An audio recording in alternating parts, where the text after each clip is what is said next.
When hope is gone, undo this lock and send me forth on a moonlit walk. Release restraint level 0.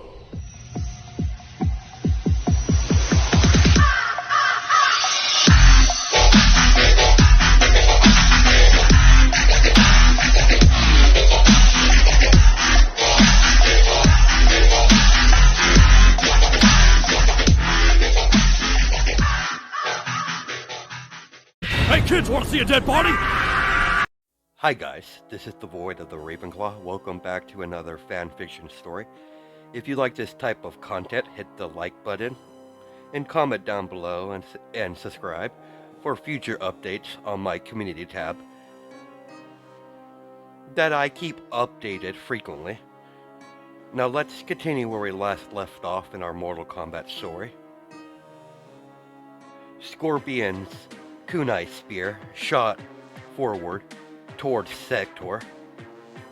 Because of the magical display of the fight between his clansmen and Scorpion, he saw everything, including Scorpion's kunai spear. Sektor was analyzing Scorpion when he fought Sub-Zero. Just in case Sub-Zero lost, he might have hated the bastard, but he was still Lin Kuei, and he will avenge his fallen comrade and clansman, regardless of his personal feelings on the man. As the kunai spear was getting closer and closer to Sektor, Sektor sidestepped and caught the spear and wrapped a chain around his arm and yanked Scorpion towards him. When Scorpion was in range, fire erupted under Scorpion's feet. Then immediately afterwards, he performed a backflip, double kick, hitting under Sektor's chin. Scorpion landed on his feet. He immediately rushed towards his opponent. With his opponent dazed from his last attack, he swung his fist across Sektor's face, then ram his head into Scorpion. Ram Scorpion headbutt Sektor, then land a blow into his stomach. Scorpion proceeded to grab Sektor's face and repeatedly to ram his knee into his stomach. He continued his attack on Sektor. As Sektor is coughing up spit each time Scorpion ran his knee into his stomach. Over several more knee attacks, Sektor fell to one knee. Scorpion rammed his knee into Sektor's face. Sektor blocked the knee attack, then struck Scorpion across his face. As they both began to exchange blows between each other when Sektor got up. As they start to attack and block each other's attacks, Sektor kicked Scorpion in the stomach, hop backwards a little bit, then unleash his flame flower that's attached to his right arm, or left, I'm not really sure. Anyways, let's continue. Scorpion simply portaled away and reappeared and slammed his foot into the back of Sektor, making Sektor step forward a few steps from the kick that he just received in the back. Sektor turned around to strike Scorpion, only to see his opponent portaled away. When he turned around thinking Scorpion portaled right behind him, as Scorpion landed another kick in the back of Sektor. Sektor spin around and maneuver around the kick that was heading his direction. only to get backhand across his face as Scorpion backhand, Sektor, in a backhand punch, spinning basically. Followed up with a stomp kick into the chest of Sektor, as Sektor began rolling around the arena ground. And he hit the floor of the arena.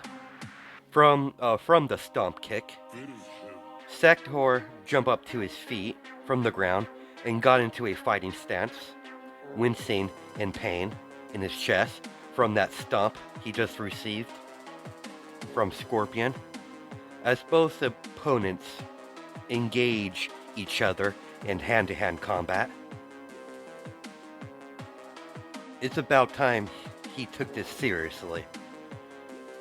You know full well he likes to gauge his opponents before he takes this seriously.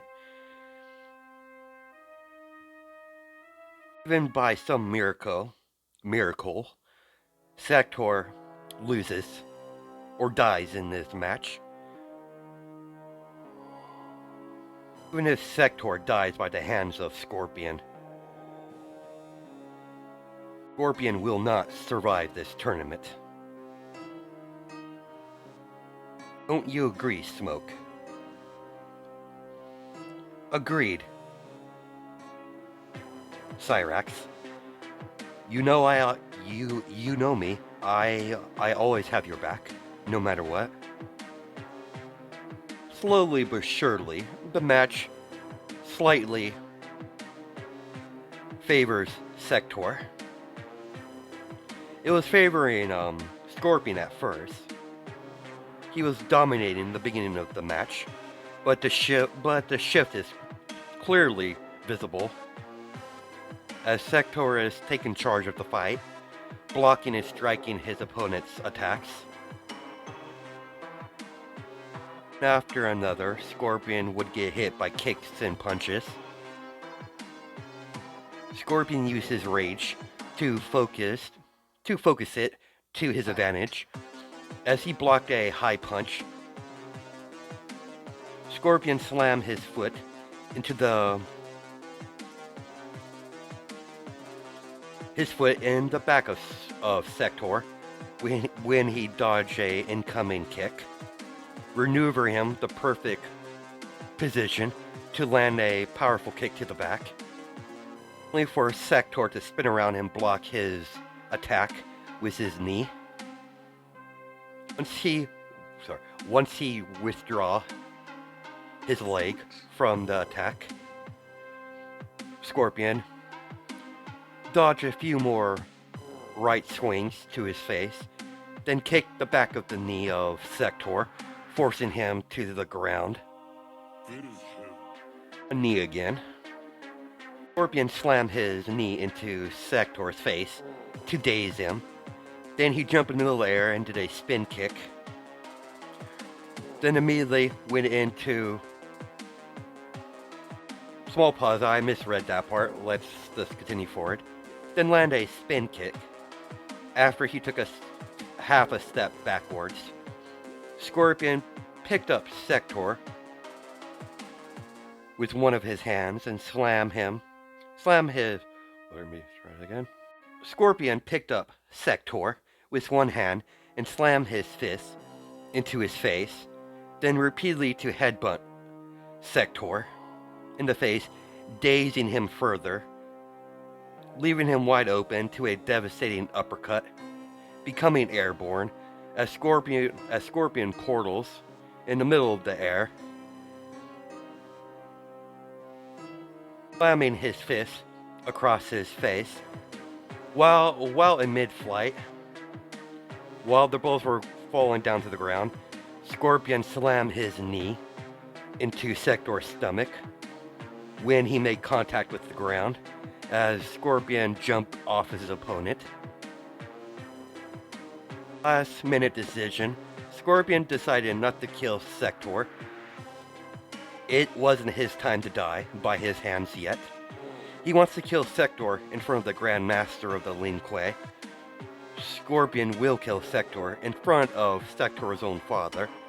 Then, then he'll proceed to kill the feeble old man. That happens to be the Grand Master of the Lin Kuei. Sektor wasn't getting up, so Shang Tsung announced the winner. Scorpion wins. The next match will be the Lin Kuei assassin Cyrax versus Liu Kang. Once he got the okay from Raiden, Liu Kang jumped onto the arena ground after Sektor was removed. Cyrax did the same. Fight! And both opponents, about to reach each other, they went into their own fighting stances. Cyrax attacked first with a high punch. Liu Kang simply blocked the high punch, then threw out a medium kick, only for Cyrax to block it with his knee. Liu Kang went into a leg sweep, knocking his opponent onto the ground, then slamming the heel of his foot at his opponent, only to see Cyrax roll out of the way, just in time. When Liu Kang attempted to kick Cyrax grabbed his ankle and pulled him towards him, and then proceeded to palm slam him in the chest, forcing Liu Kang to hit the ground hard. Liu Kang did a spin and jump up to his feet. Both opponents began to circle each other. Liu Kang shot out a dragon fireball out of his hands, only for Cyrax to tilt his torso to the right as the fireball flies past Cyrax. Cyrax tossed a yellow round metal object. Liu Kang immediately jumped backwards when he started to hear beeping noise from the weird round metal object. As the little round bomb exploded, Kane saw how deadly those little bombs were, so he put that in the back of his mind to be wary, as it produces a lot of smoke. So Liu Kang went into a flying kick through the smoke, hitting Cyrax in the chest. Cyrax goes sliding backwards a little bit from the kick. Both opponents got close enough again and began close quarters combat. Cyrax threw out a high kick. Liu Kang simply flipped over Cyrax, then immediately gave out a high kick of his own while in midair, basically from the back. Cyrax turned around, and it was really too late, as he felt the full blunt of the high spinning kick across his face. Liu Kang saw his opening from dazing his opponent and press on to the attack. The Earth Realm Warrior went into another spin kick, landing it across Cyrax's face, making Cyrax hit the ground on his back, fall on his back, basically. When Cyrax stumbled onto his feet, Liu Kang pressed the attack. About time he was about to make his move, Cyrax recovered and slammed his fist into Liu Kang's stomach, then landed a right hook across Liu Kang's face. Cyrax landed a vicious spin kick of his own, making Liu Kang to fall on his back. Cyrax gave Liu Kang a smirk, as Cyrax gestured with his hands, "Just bring it." Liu Kang jumped from the floor to his feet. Liu Kang charged Cyrax. When he got close enough, his fists in fire as Liu Kang lands his fire combination onto Cyrax. Liu Kang started with his combination strike by slamming his flaming fist into Cyrax's ribs, then used his left hand fist to slam Cyrax across Cyrax's face, followed up with a flaming uppercut, then blast Cyrax with his dragon fireball, a chest, followed up with a flying bicycle kick, and several kicks across the arena until Cyrax got blasted out of the ring into one of the walls, as it was a complete knockout. Liu Kang wins. Liu Kang versus Smoke. After Cyrax was removed from the ring, both opponents bowed towards each other. Fight! Liu Kang got in striking range. He threw out a high punch. As Liu Kang's eyes widened as he went right through his opponent, as half his body turned into smoke. Smoke would reform his upper part of his body and slam his left fist into Liu Kang's ribs, then slam his right fist into Liu Kang's face, surprising Liu Kang and everyone else in the arena, including Izuku. Fascinating. This Smoke is a very interesting opponent to fight against.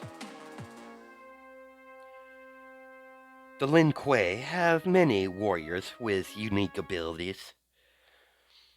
Izuku observed the fight more closely, watching Liu Kang attack Smoke only for Smoke to change part of his body, making Liu Kang's attack completely useless, and countering quite viciously. Liu Kang threw out a kick, but stopped for a brief second, then continued with his process of kicking Smoke, as he actually made a solid hit onto his opponent by spin kicking Smoke. As Liu Kang starts to hit solid hits onto his opponent by using feint attacks, between feint punches and feint kicks, to mix it up so he doesn't become predictable. When Smoke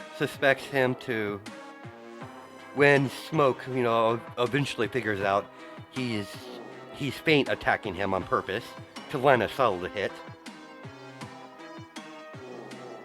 Liu Kang landed a solid punch to the face of Smoke, followed up with a knee in the gut, only for Smoke to throw out a uppercut, barely missing Liu Kang. Liu Kang jumped backwards by pure instinct, barely missing getting an uppercut in mere inches away from his chin. Liu Kang immediately starts shooting out fireball towards Smoke. Liu Kang shot 2 fireballs. He shot out one dragon fireball, medium, towards the chest, and 1 fireball low. Liu Kang saw Smoke jump over the low fireball, and saw Smoke jump over the first fireball. That was clearly, he clearly jumped over. Second one hit the mark, hitting Smoke in the chest in midair. Yet again, Liu Kang was surprised as the fireball simply flew past Smoke. Before the fireball could hit Smoke, he turned the part of the body where the fireball was going to hit into into smoke, harmlessly flying through him. When Liu Kang shot forward into his flying kick, Smoke simply spin out of the way and did a roundhouse kick to the side of Liu Kang's face. Liu Kang threw out a roundhouse kick of his own, only for Smoke to duck under his leg, as they both throw out a punch towards each other, landing each other in there at the same time in the face. The moment Liu Kang felt the punch hitting his face, he threw out a mid kick into Smoke's stomach, then slammed a flaming fist into his chest as Smoke coughs up spit and a little bit of blood. Liu Kang didn't allow Smoke to counter. Proceed to land several flaming fists into Smoke's chest, then going down to the ribs, then moving up to the face, with several flaming left and right hooks,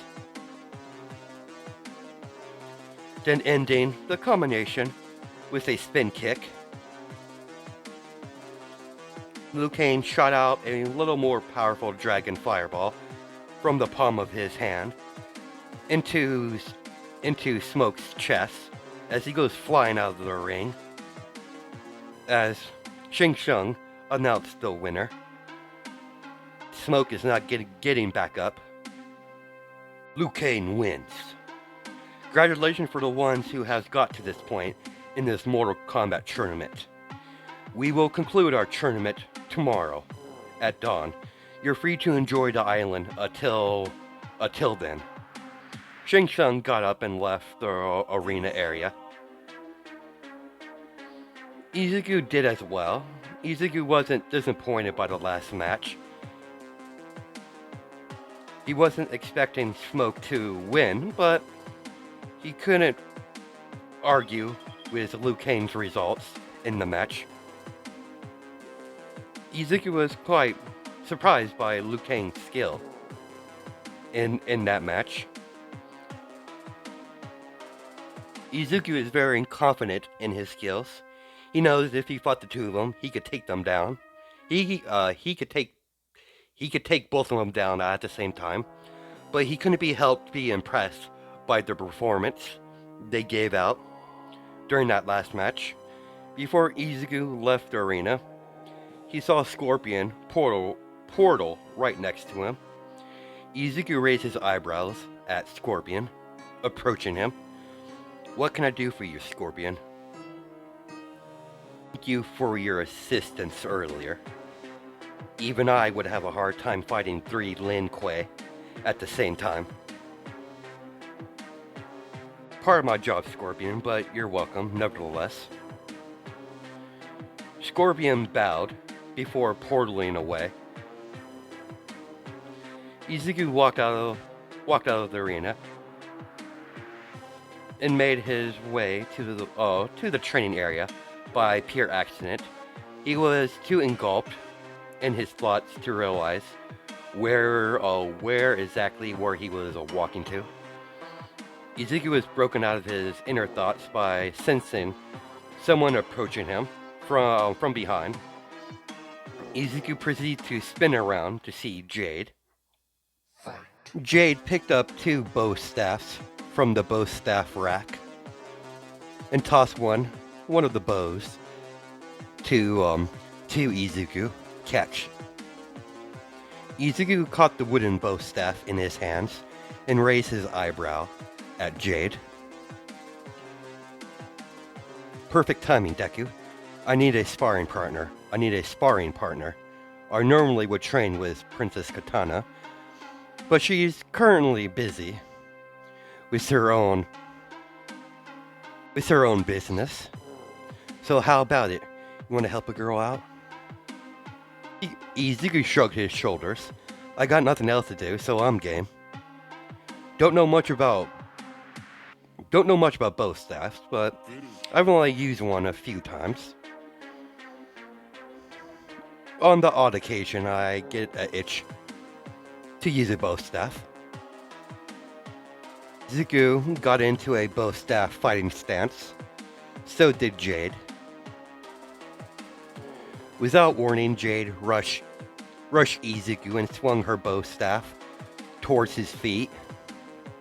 Izuku hopped over the bow staff, then immediately blocked a overhand strike, heading downwards. That was about to hit his head if he didn't block it with his own bow staff. Izuku pushed upwards to break her stance, then thrust the flat end of the bow staff into Jade's stomach, only for Jade to block and spin around, then swung her bow staff towards Izuku's chest. Izuku was lucky enough to react fast enough to barely block the attempt. After he blocked Jade's swing that was heading towards his chest, he broke the block and swung his staff again, only to see Jade do a handstand on his bow staff and kick Izuku in the face. As she flipped back down to the ground, immediately got into a fighting stance. It clearly surprised Izuku by her limbleness. So he met Jade with his own stance with the bow staff. As they both rushed towards each other, attacking, blocking each other's swings from both of their bow staffs, basically. You could hear the noise of two wooden staffs colliding with each other as they slowly increased their speed little by little bit. How are you liking the tournament so far? You blocked an incoming attack and swung his own attack, only to see Jade block it. It's quite interesting tournament so far. I heard you had a little run-in with Raiden yesterday night. You sure know how to make powerful enemies. As Jade swung her staff at her sparring partner, Izuku blocked the attack with his own weapon. What can I say, Jade? I'm a people person. I was surprised you weren't taking part in a tournament. As Izuku swung his staff, only for Jade to block it. Princess Katana is on a strict orders from her father to not enter this tournament this time around. As her personal bodyguard, I must stick by her side pretty much all the time. Much like you, we are stuck at the sidelines. Izuku swung his staff as Jade easily blocked the attempt. Izuku spin to the side and thrust his staff upwards, breaking her guard, and slammed the blunt end of his staff into her stomach. You're pretty good, Deku, for someone who only uses bow staff on a occasion. Let's see you handle this. Jade slightly start to glow green as her speed is increased as she swung her bow staff with a quickness, surprising Izuku. Izuku begins to get pushed back by blocking several swings in rapid succession from Jade.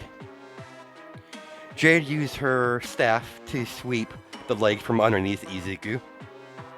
The moment he fell to the ground, Jade had her bow staff against his throat. That was actually fun. Thanks, Deku. As she extended her hand outwards after she removed the blunt part of the bow staff from Izuku's neck. As Izuku caught her hand, she helped him up to his feet. as they both place their bow staff back on the rack.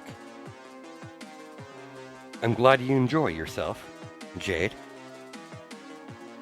You know you're a sweetheart. Just be careful tomorrow. I don't know how things are going to play out. If the Earth Realm wins, things are going to get a lot more chaotic. That's to be expected. I don't think Shao Kahn will take the loss laying down. If Shao Kahn is anything like my old man, there's going to be a bloodbath. And I have no doubt he'll kill the sorcerer if he fails. We'll just have to see and wait until tomorrow, Jade. Out of nowhere, Reptile jumped down in a training circle. Lord Goro asked for your company in his lair. As Izuku was curious, he's never actually talked to Goro before. Please inform Goro. It would be a pleasure. I'll be on my way shortly. Reptile jump away to inform Goro of Deku's response. Jade's eyes widen on the invitation to Goro's lair. He only invites warriors that he somewhat respects. I'll see you later, Jade. Izuku walked away without saying another word to Jade, heading back to his room to get a new pair of clothes on. Izuku is very confident in this little invitation is most likely a dinner invitation, considering what time it is currently, where they're at. After a quick dip in a warm, relaxing bath, Izuku got dressed in some sort of outworld robes. It's not his style of clothing he likes to wear, but he could tell by this invitation from Goro, it's something of a special occasion, judging by Jade's reaction. So he wants to make himself respectable.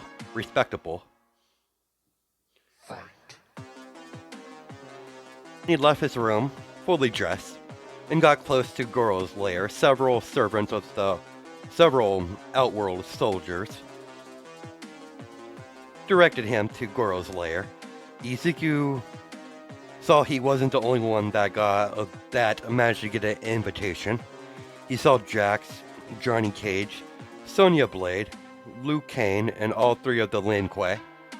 All warriors that have gained his attention in some way or fashion. Izuku doesn't really know why Johnny Cage is here, but he doesn't really care at the end of the day. Goro didn't invite Scorpion for obvious reasons. He's a wraith, and the Lin Kuei is here, so it would cause a scene. Goro immediately noticed Izuku walking in. Good, our last guest is here. It's good to see you made it, Deku. Please, take a seat.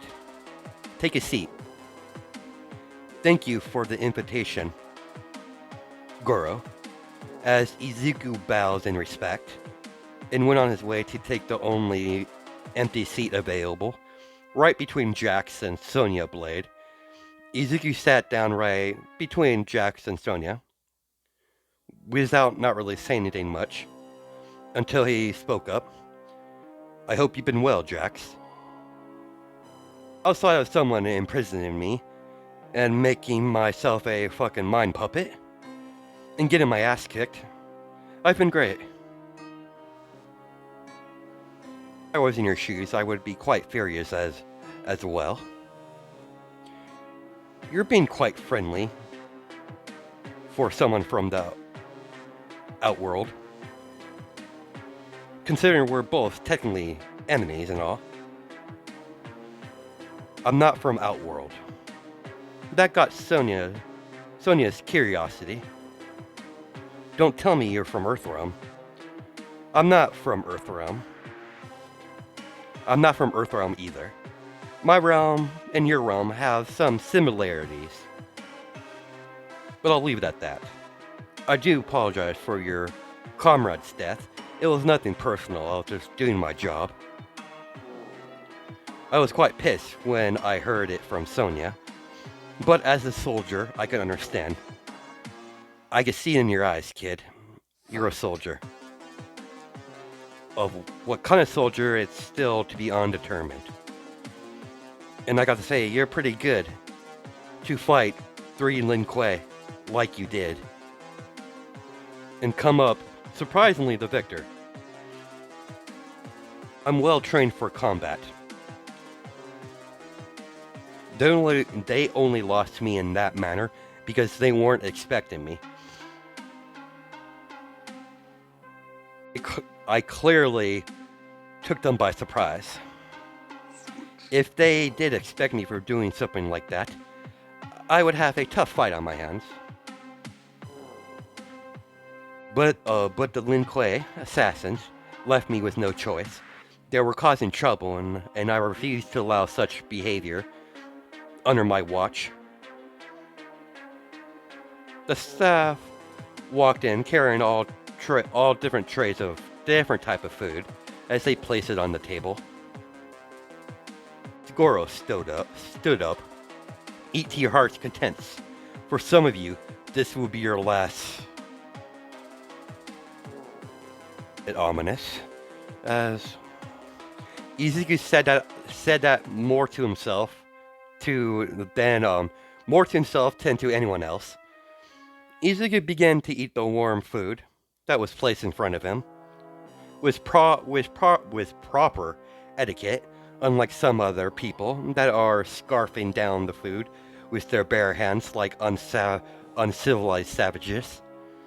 As the hours progressed, people started to leave to go back to their quarters, until Goro and Izuku was the only one left in the room. Deku, why don't you come over here and have a drink with me? I heard you like whiskey. Most appreciated, Goro. As Izuku sat closer to Goro, as they sit across from each other on the table. You've done an excellent job running security, but what I want to know is, what's your end game in all of this?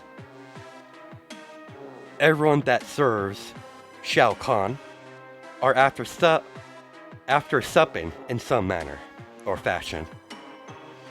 I have nothing planned currently. I'm still trying to find my own path.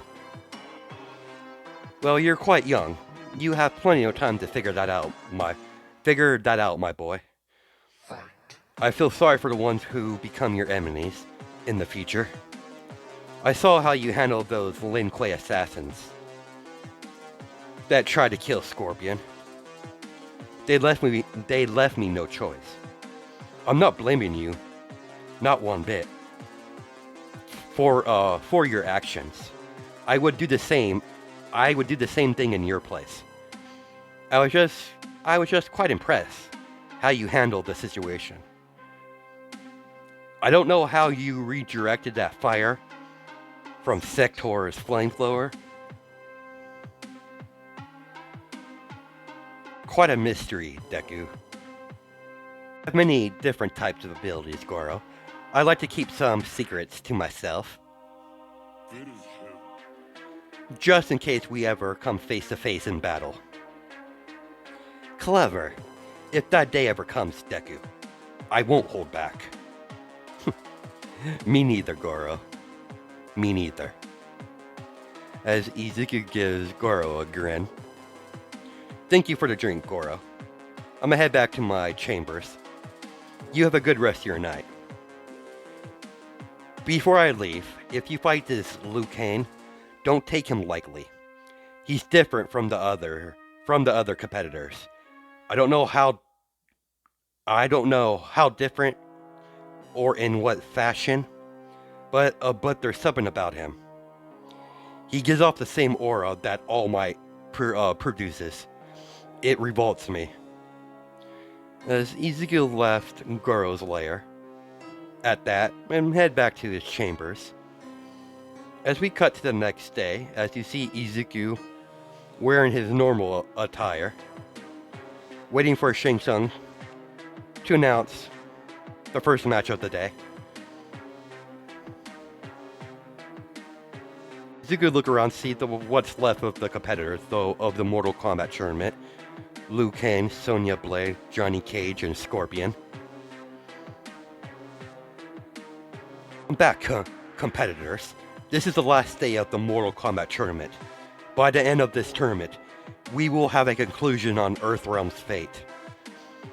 Because there are so many Earthrealms on the bracket, so I decided I'll give one of you that have already lost, that are not dead, a second chance. I hope you don't have any disagreements, Raiden. Raiden thought it over. There is a chance for Jax to get back in the tournament. Increases the Earthrealm's chances of success. So Raiden went along with this. It's not against the rules of the Mortal Kombat tournament, but it's very unusual. Raiden made up his mind and nodded at Shang Tsung. Excellent. For the ones who want to have another chance to re-enter the Mortal Kombat tournament, please step into the ring now. Shang Tsung was about to put Jade and Katana in the match, but he got a devilish idea. This will be a 1-on-6 free-for-all battle against your opponent, or each other. I will pick the opponent of my choosing. Feel free to attack anyone while the matches progress to thin out the herd. Jax, Reptile, Baraka, Sektor, Cyrax, Smoke versus, as Shang Tsung paused for a dramatic effect, with a massive grin on his face, Deku. Jade and Katana look at each other at the same time, then look back at Izuku. Take it Shao Kahn knows of this. Shang Tsung, the one who suggested it in the first place. To get Raiden to, I just had to get Raiden to go along with it. It was quite easy, actually. That fool. This is unexpected, as Izuku jumped in the middle of the air and land into the ring, cracking the tile the moment his foot touched the ground, as Izuku began to stretch his arms, getting warmed up for the fight. Raiden was about to protest, but he remained quiet. Raiden thought this was a good opportunity to gauge Deku's threat level, so he could formulate a plan to take him down. Self, of course, considering he can't do it himself. He's already got himself in trouble with the Elder Gods for openly attacking the green hair mortal. Have to use the Earthrealm warriors to take down Deku in the near future. Fight! Fight! You didn't have to wait long for one of the competitors to rush towards him. While Jade was fighting Reptile and Baraka, Reptile and Baraka turned his attention towards Cyrax, leaving Smoke and Sektor to fight Izuku. Sektor and Smoke charged Izuku at the same time. One came from the front, and the second one came from behind. Izuku caught both of their fists, surprising them. He threw Smoke with his telekinesis across the arena ground. Then immediately afterwards, after he threw Smoke, he pulled Sektor and rammed his knee into his stomach. Then immediately palm strike Sektor in the face, forcing Sektor to hit the ground hard. Izuku immediately kicks Sektor in the stomach, make him go skidding across the arena ground. Izuku watches two opponents get back up to their feet, while grinning at them. Then Izuku did a hand gesture towards his opponents to just bring it, giving Sektor and Smoke a condescending grin. Izuku suddenly got into a unknown fighting stance that many of the other competitors of the Mortal Kombat tournament that are watching that are unfamiliar with it, including his Outworld allies. During his time being an assassin for his father, he developed using a certain quirk and using it into a fighting style for assassinations. He likes to call it the Void Fox style. The moment he entered the Void Fox fighting style, his hands and arms start to develop some sort of black substance as it spread all across to his fingertips and to his elbows. Fight. As both of his hands turn pitch black and into like claw-like hands. The black substance turns solid into some sort of black metal that resembles metal. It's not entirely. It's not metal. It just looks like it. Once green hair turn pitch black, as his once green eyes turn bright red. Let's see what you're really capable of, Lin Kuei assassins. Assassins versus assassin. This will be a most entertaining fight. Come. That's where we're going to stop it. Hope you guys have a good night and day, judging by time zones. And I'll catch you in the next video.